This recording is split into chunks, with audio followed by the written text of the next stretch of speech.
Today I am in Matthew chapter 12, and in Matthew chapter 12, there are a couple stories dealing with the Sabbath and Jesus.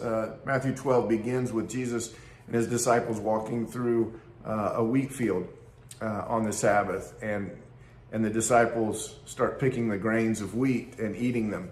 And the Pharisees and the teachers of the law, they see this and they challenge Jesus on why the disciples are doing something that's unlawful, because and they were saying, oh no, they're working, they're harvesting wheat, because they were picking a few heads of wheat to eat, and Jesus reminds them that David ate some of the bread that was consecrated with the tabernacle and worship that was only supposed to be eaten by the priests. But David and his men were hungry, they were on the run, and the priests gave them the bread and they ate it. He also reminds them that on the Sabbath, the priests work and do what isn't lawful, but because they're doing it for God, because they're doing what God's called them to do, they are innocent of breaking the laws.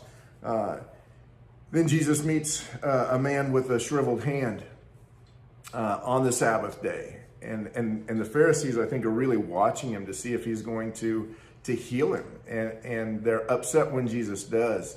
And Jesus says, well, wait a minute. Don't you, if you have a sheep and it falls into a pit on the Sabbath, aren't you allowed to go and pull it out, to take hold of it and lift it out, to do good?